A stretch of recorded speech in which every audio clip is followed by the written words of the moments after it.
Shalom semuanya, selamat berjumpa kembali dalam ibadah kita. Hari ini adalah minggu terakhir di bulan April, saudara. Kita bersyukur kepada Tuhan untuk penyertaan Tuhan, kasih setia Tuhan yang tak pernah berhenti. Kita percaya, saudaraku, kasih Tuhan itu selalu baru setiap hari. Amin. Puji Tuhan, kita akan mulai ibadah kita hari ini lagi, saudara. Sebelumnya kita akan berdoa, kita mohon Roh Kudus turun mengurapi acara ibadah kita ini. Karena kita percaya, saudaraku, urapannya luar biasa yang mampu, saudaraku, melakukan mujizat, memulihkan setiap hati, memberikan kita kekuatan ilahi dari surga. Amin, saudara. Puji Tuhan, mari kita berdoa. Bapa di surga, Bapa dalam nama Yesus, saat ini Tuhan kami datang kepada Tuhan. Kami beribadah kepadamu. Kami tahu Engkau Tuhan kami yang hidup, Tuhan kami yang layak disembah, Tuhan yang berkuasa di bumi dan di surga. Kalau Tuhan yang kami puji selamanya dan untuk selamanya. Tuhan Yesus, kami menyerahkan ibadah ini ke dalam tangan-Mu, pimpin dari awal pertengahan hingga akhirnya. Roh Kudus Engkau berhadirat, Roh Kudus Engkau hadir dimanapun umat-Mu, Tuhan, yang menyaksikan, yang mengikuti ibadah ini. Tuhan, Engkau hadir melawat mereka, Engkau mengurapi tempat-tempat di mana mereka memuji, menyembah, mendengarkan firman Tuhan. Bahkan mereka mengalami kuasa Tuhan. Terima kasih Bapa, terima kasih Roh Kudus, karena Engkau adalah Tuhan yang Maha Hadir. Engkaulah panci-panci kami, Engkaulah pujian kami. Di dalam nama Yesus kami bersyukur, kami berdoa. Haleluya. Amin. Amin. Puji Tuhan, saudara. Kita akan memuji Tuhan dengan sukacita. Haleluya. Setiap langkah kita diatur oleh Tuhan. Amin. Puji Tuhan, kita bersukacita, kita bertepuk tangan. Tiap langkahku diatur oleh Tuhan, dan tangan kasih-Nya memimpinku. Di tengah gelombang dunia menghanyutkan, hatiku tetap tenang teduh. Tiap langkahku diatur oleh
Yesuslah harapan kami. Tuhan Yesuslah keselamatan kami. Kami bersyukur kepadamu Bapa. Kami cinta Engkau untuk selamanya. Kami mengasihi-Mu untuk selamanya Tuhan. Karena Engkaulah Bapa kami. Kami panggil Engkau Abba. Karena kasih-Mu begitu besar. Kaulah harapan kami satu-satunya. Di tengah-tengah dunia yang sedang digoncang. Namun biarlah kami adalah orang-orang yang beriman. Yang tidak tergoncangkan oleh apapun. Terima kasih Bapa. Terima kasih Yesus. Haleluya. Ku mau cinta Yesus selamanya. Ku mau cinta Yesus selamanya. Meskipun badai silih berganti dalam hidupku, ku tetap cinta Yesus selamanya. Ku mau cinta Yesus selamanya. Amin, haleluya. Ku mau cinta Yesus selamanya. Meskipun badai silih berganti dalam hidupku, ku tetap cinta Yesus selamanya. Ya Abba, Bapa, ini aku anakmu, layakkanlah seluruh hidupku. Ya Abba, Bapa, ini aku anakmu, pakailah sesuai dengan rencanamu.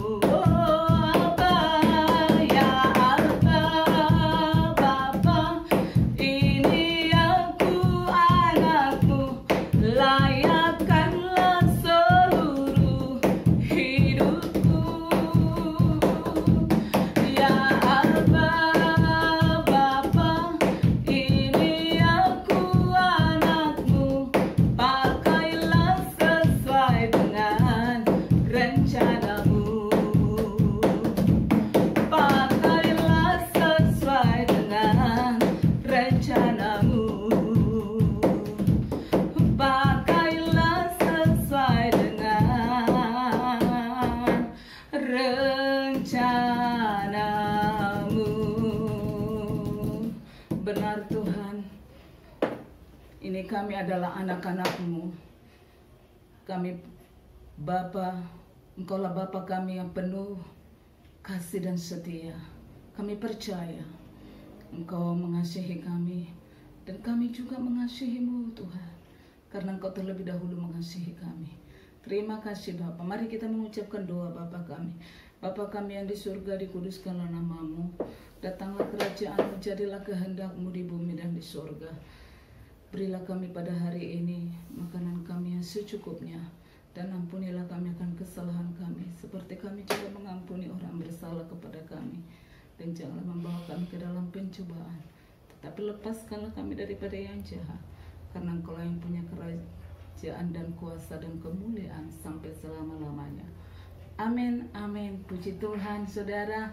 Mari siapkan saudaraku hati kita untuk menerima firman Tuhan. Ya, hari ini kita akan diberkati dengan firman Tuhan melalui hamba Tuhan, suami saya sendiri yang akan sampaikan firman Tuhan. Siapkan Alkitabmu, notebook, notamu, pen, dan terima berkat dari firman Tuhan. Amin. Ya, puji Tuhan. Hamba Tuhan Evangelis Jason Paul Raj akan melayani kita. Haleluya.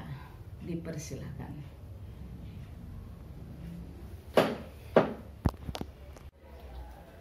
Shalom kepada Anda semua. Apa kabar Anda semua? Saya harapkan Anda semua sehat di dalam karunia Yesus. Dan saya rasa dah lama kita tidak berjumpa. sesama sendiri di dalam gereja. Dan saya harapkan di mana saja kita berada, tetap Yesus bersama dengan kita. Bila Yesus bersama dengan kita, saya harapkan kita semua baik-baik sahaja. Kerana karunia, kerana proteksinya selalu berada dengan kita. Haleluya. Dan hari ini Tuhan membenarkan saya untuk berkhotbah di sini. Haleluya. Dan dengan tidak mengambil masa yang lama, dengan singkat sekali, Tuhan memberikan satu tajuk. Okey, tajuk yang perlu kita renungkan hari ini. Dan tajuknya begini. Haleluya. Adakah kamu semua sudah sedia dengan seperti isteri saya terkatakan tadi, Pastor Julie mengatakan sudah sediakan Alkitab anda, sudah menyediakan nota anda dan pena anda, dan sudahkah anda membawa fikiran dan roh anda bersama sekali duduk di dalam badan anda? Jangan biarkan ia berkeliaran di luar sana dan duduk di sini sahaja perhatikan, tetapi fikiran ataupun roh anda berkeliaran di luar sana. Kalau begitunya tidak guna mendengar. Betul atau tidak? Okey, walaupun kamu tidak ada di depan saya percaya anda semua berada di sini. Haleluya. Amin. Okey. Tajuk hari ini, okey, ini adalah kali pertama saya membuat live video begini di dalam hidup saya. Haleluya. So walau bagaimanapun, saya percaya Bapa Roh Kudus berada di sini. Amin. Saya juga percaya Bapa Roh Kudus ada di sana dengan anda semua. Dan tajuk hari ini yang ingin saya sampaikan di sini untuk firman Tuhan adalah pengharapan yang tidak mengecewakan kita. Haleluya. Haleluya. Okey, bila kamu sekarang mungkin akan bersebut juga haleluya, mungkin saya tidak akan dengar. Amin. Tetapi tidak apa. Okey, saya percaya kita semua berada bersama-sama sekarang mendengar video ini. Amin. Mari kita belajar sesuatu yang penting tentang pengharapan. Haleluya. Dalam bahasa Inggris kita katakan hope. Amin. Hope adalah sesuatu yang penting. Ia adalah sesuatu yang penting kerana hope adalah sesuatu yang tidak ada kelihatan. Amin. Sesuatu benda yang tidak kita nampak tetapi kita mempunyai harapan. Haleluya. Seperti itu juga ini sudah dikatakan di dalam perjanjian baru pada masa Yesus ada. Yesus pernah mengatakan juga begini, yaitu berbahagialah orang yang nampak saya, yang tidak berjumpa dengan saya, tetapi mereka percaya. Haleluya. Itu adalah sesuatu tentang hope, sesuatu tentang pengharapan. Kerana mereka semua 12 orang anak murid itu berada bersama dengan Yesus pada setiap masa. Tetapi Yesus mengatakan, berbahagialah kepada orang yang percaya akannya tetapi tidak pernah berjumpa dengan Yesus. Artinya kita mempunyai sesuatu pengharapan yang Yesus sendiri mengatakan, berbahagialah. So alangkah bagusnya, yaitu sesuatu perkataan yang keluar daripada mulut Tuhan kepada kita semua hari ini, berbahagialah. Itu adalah sesuatu tanda pengharapan yang kita boleh membawa sehingga ke hujung dunia. Amin. Itu adalah sesuatu poin yang penting. Dan tajuk yang saya katakan tadi, pengharapan yang tidak mengecewakan kita ini adalah sesuatu yang benar. Amin. Haleluya. Mungkin kita ingatkan begini, bagaimana kita ingatkan orang Kristian, oh mungkin kita orang Kristian mempunyai pengharapan. Tidak begitu. Haleluya. So anda kena dengar dengan teliti. Ini bukan dikatakan kerana aku Kristian, aku memang mempunyai hope. pengharapan bukan diukur daripada kamu Kristen ataupun tidak. Pengharapan ini diukur secara bagaimana rohani kamu terhadap Yesus, rohani kamu terhadap Alkitab dan perjanjian Yesus, kata-katanya. Haleluya. So, di sini ia adalah sesuatu yang perlu kita faham. Bukan kerana kita dikatakan nama saya Kristen, saya lahir daripada keluarga Kristen, saya ini bertahun-tahun lamanya mengikut adat tamadun ataupun adat kami terus menerus di dalam Kristus ataupun apa, tetapi kamu tidak mempunyai pengharapan terhadap siapakah kamu harap. Persoalannya di sini, kepada siapakah pengharapan kamu pada masa kamu memerlukannya. Haleluya. Adakah kita menaruhkan pengharapan kita terhadap Yesus? Baik, kita fikirkan sejenak. Haleluya. So, mari kita bacakan ayat yang pertama. Haleluya. Ayat di sini, tolong mengambil Alkitab Anda dan buka buku Romawi. Okey, buku Roma pasal 5 ayat 5. Bolehkah baca Roma pasal 5 ayat 5? Dan pengharapan tidak mengecewakan, karena kasih Allah telah dicurahkan di dalam hati kita oleh Roh Kudus yang telah dikaruniakan kepada kita. Haleluya. Boleh tak baca sekali lagi? Dan pengharapan tidak mengecewakan, karena kasih Allah telah dicurahkan di dalam hati kita oleh Roh Kudus yang telah dikaruniakan kepada kita. Amin. Amin. Dan pengharapan tidak mengecewakan kita, kerana kasih Allah telah dicurahkan di dalam hati kita oleh Bapa Roh Kudus yang telah dikaruniakan kepada kita. Amin.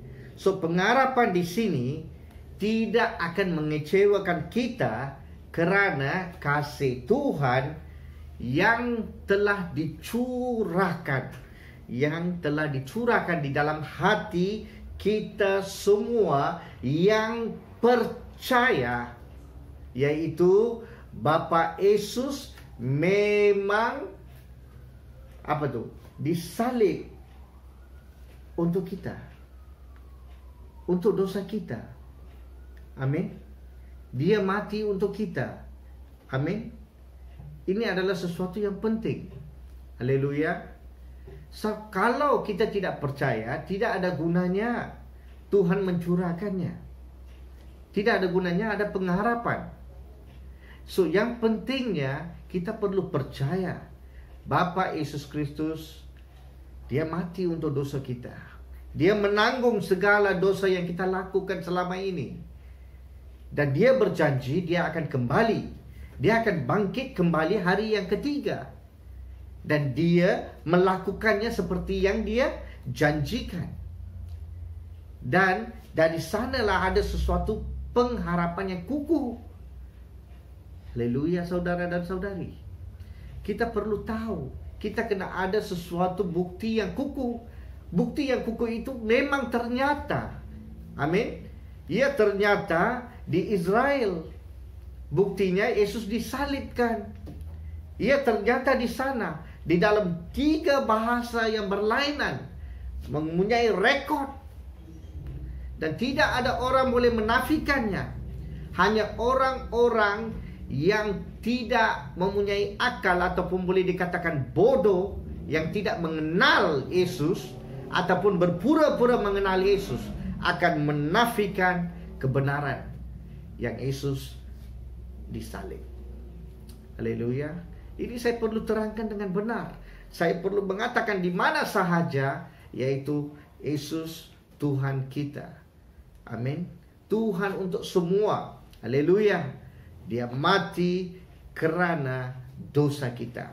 Dan selepas Dia bangkit, pasti ada mempunyai pengharapan. Amin. Dan pengharapan itu tidak mengecewakan kita, kerana kasih Allah telah dicurahkan di dalam hati kita oleh Roh Kudus yang telah dikaruniakan kepada kita. Amin. So ini adalah sesuatu kebenaran. Amin. So anda perlu tahu kebenaran. Amin. Dan buat orang dunia dekat sini, pengharapan merupakan sesuatu hal yang belum pasti untuk mereka. Benar atau tidak? Kalau kita memang masih lagi hidup di dalam kehidupan seperti orang duniawi, kita memang tidak mempunyai pengharapan. Amin. Haleluya. Benar atau tidak apa yang saya katakan? Tetapi kalau kita adalah orang yang percaya, amin. Kalau kita adalah orang yang percaya terhadap Yesus, terhadap Alkitab, amin, kita mempunyai pengharapan yang begitu kukuh, haleluya, dan ekspektasi yang positif, haleluya. Kita perlu mempunyai sesuatu yang positif untuk pemegangan kita terhadap pengharapan. Amin. Kita memang mempunyai pengharapan yang positif, yaitu Bapa Yesus mati untuk kami dan Bapa Yesus bangkit kembali untuk kami juga. Dan yang ketiga, Bapa Yesus akan datang kembali untuk mengambil kami pulang ke rumah syurganya. Amin. Kepada orang Kristian yang benar-benar, yang taat, setia, jujur, ikhlas dan amanah, dia pasti akan membuahkan hasil yang terbaik untuk Yesus. Haleluya. Saya harap saudara dan saudari di luar sana yang mendengar khotbah ini sekarang, Anda mungkin fikir, adakah ini sesuatu yang betul? Apa dia perbezaan antara pengharapan di dalam dunia dan di dalam Kristus? Ia adalah sesuatu yang berbeda, sesuatu yang besar. Pengharapan di dalam dunia itu lain, tetapi pengharapan di dalam Yesus adalah lain. Ia memang bertentangan. Haleluya. Memang bertentangan di dalam begitu banyak hal. Saya boleh mengatakan sesuatu umpama. Amin. Sesuatu umpama yang saya boleh katakan, pengharapan di dalam dunia ini, harapan kita kebanyakan masa kita mengharapkan bisnis kita, kita mengharapkan kerja kita mengharapkan pangkat yang kita peroleh, kita mengharapkan kuasa yang kita peroleh daripada mana-mana jabatan, kita mengharapkan segala sesuatu, orang kaya ataupun orang yang bernama di atas. Ataupun kita mungkin akan mengharapkan seseorang yang berada di dalam politik status, ataupun sebagaimana yang ada di belakang. Tetapi pengharapan di dalam Kristus adalah lain. Itu hanya mengharapkan ataupun hanya memandang kepada Yesus Kristus. Kerana Yesus Kristus pada masa dia berada di dalam muka bumi ini, dia beritahu kepada murid dan orang, yaitu tidak ada jalan singkat yang boleh pergi kepada Bapa. Hanya boleh pergi melaluinya. Haleluya. Dialah jalan kebenaran itu. Amin. So pengharapan antara duniawi, mereka mungkin mempunyai pengharapan seperti yang saya katakan, mungkin jawatan, mungkin kaya, mungkin mereka fikirkan tentang apa yang mereka ada. Mereka mungkin pikirkan tentang uang yang mereka ada, kuasa yang mereka ada, ataupun sesuatu yang barang berharga. Itulah mereka mengharapkan. Pengharapan mereka berada pertama kali adalah di sana. Hati mereka terletak di sana. Haleluya. Tetapi pengharapan untuk orang Kristen yang benar, yang mengikut firman, yang takut akan Tuhan, adalah kepada Yesus. Haleluya.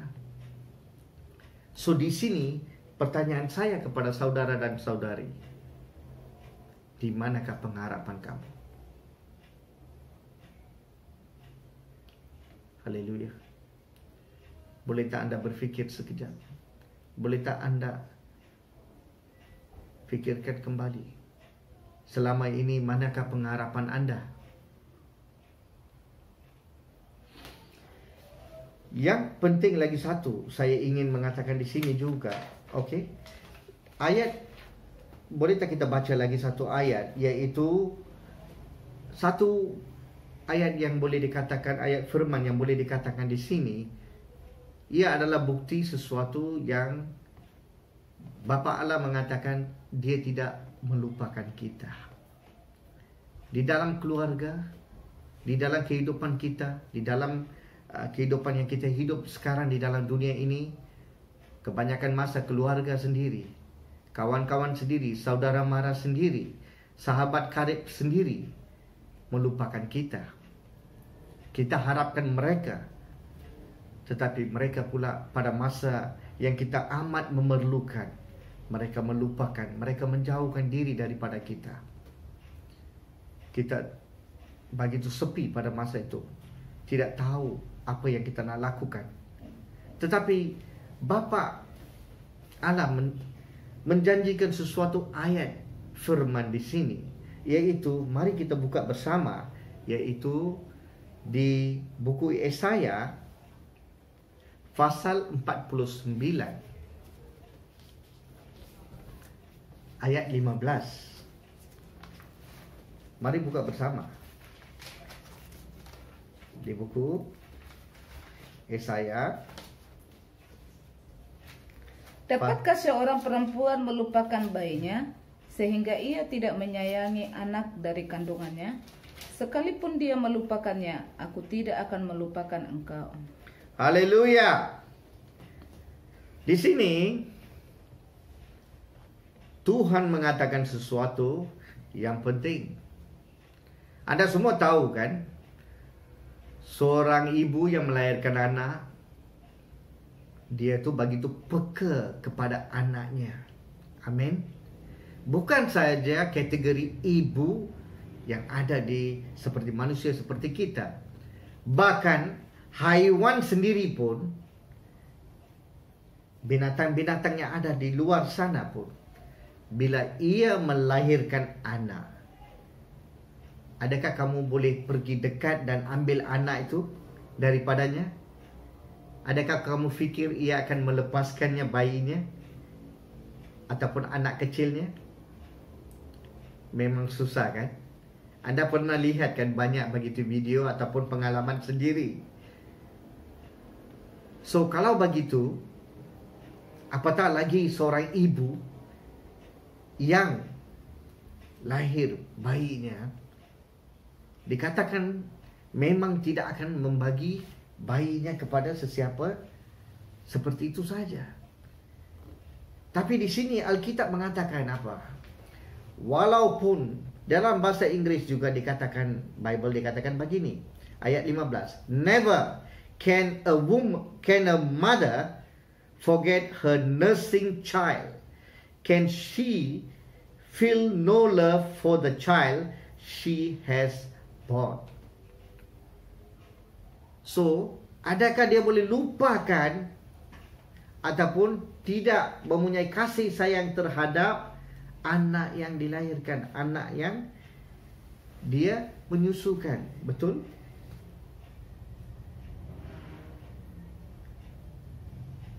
Dan di sini, walaupun dia melupakannya, walaupun dia terlupa atau melupakannya, tetapi Tuhan berjanji di sini, Dia tidak akan melupakan kamu dan saya. Ini adalah sesuatu janji yang begitu penuh, janji yang kukuh sekali. Haleluya. Dan mari kita pergi kepada lagi satu ayat. Kita pergi kepada lagi satu ayat, yaitu mari kita bersama kita pergi kepada buku Yeremia pasal 31, Yeremia pasal 31 ayat 3. Dari jauh Tuhan menampakkan diri kepadanya, aku mengasihi engkau dengan kasih yang kekal. Sebab itu aku melanjutkan kasih setiaku kepadamu. Sekali lagi. Dari jauh Tuhan menampakkan diri kepadanya, aku mengasihi engkau dengan kasih yang kekal. Sebab itu aku melanjutkan kasih setiaku kepadamu. Aku melanjutkan kasih setiaku kepadamu. Kasih setiaku kepadamu. Dia melanjutkan kasih setia. Dia bukan memendekkannya. Dia bukan memberhentikannya. Tetapi dia melanjutkan. Dari sini Anda perlu tahu, Tuhan yang kita sembah adalah Tuhan yang mengambil berat tentang kita. Di sini Tuhan mempunyai satu pengharapan. Amin. Dia harap kita akan menjadi orang yang baik kembali. Kita akan kembali kepadanya. Dia juga mempunyai satu pengharapan, yaitu anak saya yang bukan dulu bersama dengan saya, tidak mendengar cakap saya, tidak mengikuti perbuatan yang saya suruh lakukan, tidak juga berhasil apa yang saya sediakan untuk dia, tapi dia melanggar segala sesuatu dan sudah keluar daripada semua yang saya sudah aturkan untuk dia, dia sudah pergi tinggal. Tuhan juga mempunyai satu pengharapan, bilakah dia akan kembali. Dia mengatakan, saya mempunyai, bacakan sekali lagi ayat itu. Dari jauh Tuhan menampakkan diri kepadanya, aku mengasihi engkau dengan kasih yang kekal. Sebab itu aku melanjutkan kasih setiaku kepadamu. Aku melanjutkan kamu kasih yang kekal. Kasih yang kekal. Everlasting love. Dalam bahasa Inggris, everlasting love. Yang kekal. Unfailing love. Yang tidak pernah gagal. Ia tidak akan fail langsung. Di dalam dunia ini, di manakah Anda boleh cari sesuatu love, kasih yang tidak pernah gagal? Anda sendiri tahu, mempunyai banyak pengalaman di dalam ini kan? Kasih yang kamu menaruh terhadap seseorang, gagal berapa kali? Anda percaya terhadap mereka, tetapi begitu banyak sekali Anda kena ditipu. Anda merasa begitu sengsara terhadap kepercayaan yang telah kamu taruhkan terhadap mereka. Kasih yang bukan tidak setia. Tetapi Tuhan mengatakan apa? Dia memberikan kepada kita sesuatu kasih yang kekal. An everlasting love. Dan hari ini, saudara dan saudari, adakah Anda sedia untuk menerima kasih yang kekal ini? Haleluya. Dan bagaimanakah pengharapan kita terhadap kasih ini? Haleluya. Sebab pengharapan yang kita harapkan ini tidak pernah mengecewakan kita. Pengharapan yang kita letakkan di dalam duniawi akan mengecewakan kita. Tetapi pengharapan yang kita letakkan di atas Kristus, di atas Yesus Kristus, tidak pernah kecewa. Amin. Yang penting bagaimanakah kita mengharapkannya. Amin. Jangan mengharapkan Yesus untuk mendapatkan sesuatu kebaikan sahaja. Jangan kamu pandang Yesus hanya boleh melanjutkan ataupun mendapatkan sesuatu daripadanya kalau hanya Anda dengar untuk benda-benda ini sahaja. Bukan begitu. Kalau Anda fikirkan begitu, memang Anda tidak dapat berhasil sesuatu pun. Ataupun apa yang berhasil pun tidak akan kekal. Kerana fikiran kamu bukan join together dengan fikiran Yesus. Yesus nak anda menjadi bersama dengan dia. Pemikiran kamu perlulah menjadi pengharapan kamu di dalam Kristus. Bukannya di dalam sewenang-wenangnya untuk mendapatkan sesuatu perkara terjadi, selepas itu hilang dari pandangan. Bukan begitu. Kalau anda seorang yang Kristian, amin, anda perlu mempunyai sesuatu pengharapan yang kekal. Di manakah pengharapan kekal kamu? Adakah pengharapan kekal kamu setia kepada pencipta kamu? Ataupun pengharapan kamu terletak di dalam dunia yang akan musnah tak lama lagi? Haleluya. Saya harapkan anda akan faham tentang firman Tuhan yang singkat ini. Haleluya. Sebab kalau nak sambungkan, ia memang panjang firmannya, tapi saya singkatkan dengan poin yang saya perlu terangkan kepada anda. Okey, dengan akhirnya saya ingin akhirkan juga dengan satu ayat firman, okey, iaitu di pertama kalinya saya suruh anda baca di Roma, di buku Roma pasal 5. Tadi pasal 5 ayat 5, tetapi kita habiskan di buku Roma juga, okey, pasal 5 ayat 8. Haleluya. Kita baca ayat 8 dan 9. Akan tetapi Allah menunjukkan kasih-Nya kepada kita oleh karena Kristus telah mati untuk kita ketika kita masih berdosa. Lebih-lebih karena kita sekarang telah dibenarkan oleh darah-Nya, kita pasti akan diselamatkan dari murka Allah. Haleluya. Dan dekat sini pengharapan kita ini memang akan terjadi kalau kita berada bersama dengan Tuhan. Amin. Kalau dalam bahasa Inggris dikatanya begini, yaitu, but God showed His great love for us by sending Christ to die for us while we were still sinners. Kita ini masih lagi berdosa, masih lagi melakukan sesuatu, masih lagi membuatkan sesuatu yang tidak Tuhan sukai. Tapi dia sudah menjadi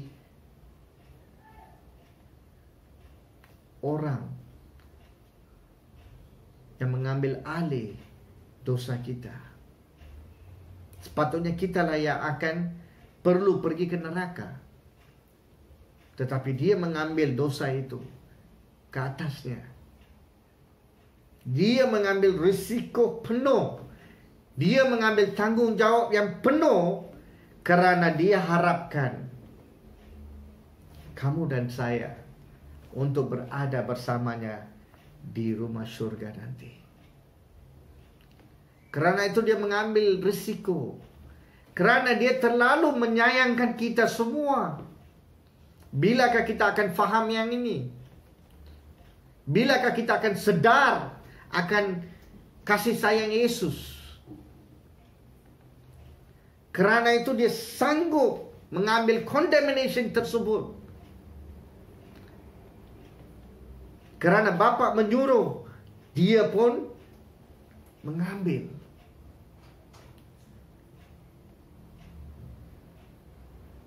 Bila kita dah sedar, kerana dia mengambil, kita terlepas daripada murka Allah. Itu Alkitab katanya. So bayangkan sedikit, kalau dia tidak mengambil dosa kita di kayu salib, kita semua menjadi mangsa kepada murka Allah. Tak cukupkah apa yang kita nampak di depan mata sekarang? Selama ini kita tidak nampak murka Allah kan? Kita tidak nampakkah sekarang yang berlaku di depan mata kita, yang dipanggil COVID-19 coronavirus? Tidak ada satu negara pun yang pernah mengalami begini. Sekarang hampir seluruh negara mengalami masalah ini. beratus ribu orang sudah mati. Ini adalah salah satu daripada kemurkaannya. Dan di sini pula satu perkara yang saya dapat menyadari di sini. Kita ingatkan pada masa ini, okey, kalau kita tak dapat keluar, kita masih lagi membuat segala jenis video online. Tetapi Tuhan ingatkan kita semua sesuatu. Dia menyebabkan perkara ini untuk kita sedar. Untuk kita sedar yang pertama. Yang keduanya, kembali ke pangkuannya. Ketiga, cari dia kembali. Dan duduk di sana. Mengharapkan dia membuat sesuatu. Itulah yang dia buat. Kita perlu membuat sesuatu pada masa ini. Ini pentingnya. Bukan kita pergi pada waktu ini, waktu rehat ni, just enjoy dengan, boleh enjoy, tidak ada masalah. Tetapi ada juga perkara yang penting perlu kita lakukan. Yang penting kita perlu memberi masa untuk Tuhan. Amin. So saya harapkan firman hari ini Anda akan dapat rasakan sesuatu yang Tuhan cakapkan hari ini. Saya percaya Tuhan akan memberkati kita semua. Haleluya. Shalom. Dan mari kita berdoa sekarang. Walaupun Anda tidak ada di depan mata saya harap Anda semua tutup mata dan berdoa. Bapa kami yang setia, Bapa kami yang benar, Bapa kami yang mulia, kami tinggikan nama-Mu Tuhan. Tuhan, terima kasih untuk firman yang Tuhan telah memberikan kepada kami. Kami percaya Tuhan, Bapa Roh Kudus berada dengan kami untuk menerangkan segala sesuatu. Tuhan, kami amat berterima kasih kerana Tuhan memberikan firman Tuhan untuk kami memikirkan segala sesuatu. Di manakah pengharapan kami? Adakah pengharapan kami di dalam dunia ataupun kepada-Mu Tuhan? Terima kasih Tuhan untuk anak-anak yang mendengar firman ini. Biarlah Tuhan ia menyentuh hati semua yang mendengar firman ini. Tuhan, saya berdoa Tuhan agar Tuhan menyentuh setiap umat yang mempercayai firman-Mu Tuhan. Setiap umat yang mencari kebenaran Tuhan, sembuhkanlah mereka. Tuhan, sentuh mereka Tuhan agar mereka dapat menyedar, yaitu pentingnya Kamu Tuhan. Dan Tuhan, saya juga percaya kepada setiap orang yang hadir di online ini, di mana saja mereka berada, berkati mereka Tuhan. Apapun doaan mereka, apapun situasi mereka yang berada di luar sana Tuhan.